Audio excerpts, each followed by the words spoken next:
In this video, we're going to query Pandas DataFrames with chdb, a Python library powered by ClickHouse. Let's go over to GitHub to look at chdb's project page.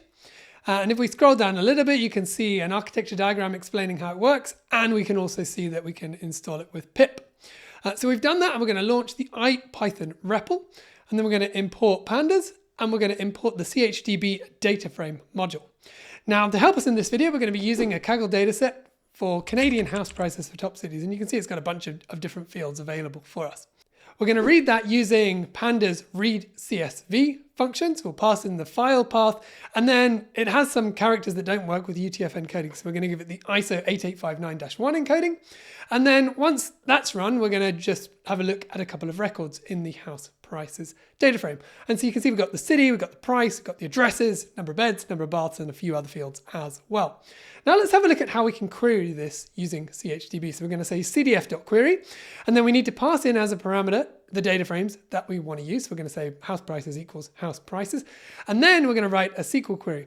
Now the way that it works is that the name of the parameter needs to be prefixed with an underscore and suffixed with underscore as well. So from underscore house prices underscore, and then we can just treat it like a normal query. So we can say select city, province, and then count star to get the number of sales by city and province. And we'll do a group by all, and we'll get, say, 10 records.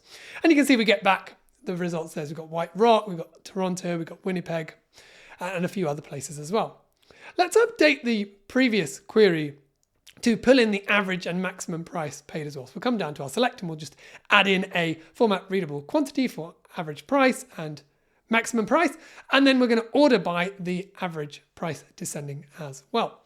And you can see we get back a bunch of places, mostly in British Columbia. What I want to do next is show you how to combine two pandas data frames together. So we're going to use the Canada Cities database from Simple Maps. This one has, a lot of the fields are the same as what we've already seen, but there are a couple of new ones like density and ranking. So let's come back to our terminal, and we'll use the read CSV command again. We'll give it the Canada Cities CSV file. And now let's just have a look at one of the records in there. And so you can see we've got a bunch of fields that we can use, and there are even some nice joining keys on province and city. What we're going to do now is update our previous query to bring in the cities dataset. So we're just going to get that query, and we're going to say we're going to call the result top cities.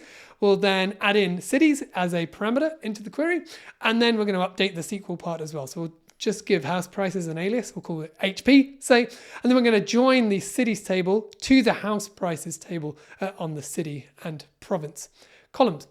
And then finally, we're going to go down to the select. We're going to add in ranking and density, and then while we're here, let's just get rid of that limit, so we get all the records and not just the top 10.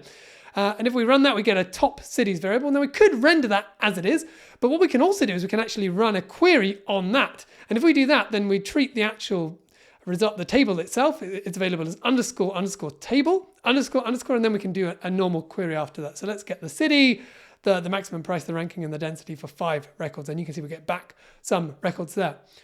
We can also go back again, so we can go from this chdb table back to pandas just by calling the toPandas function.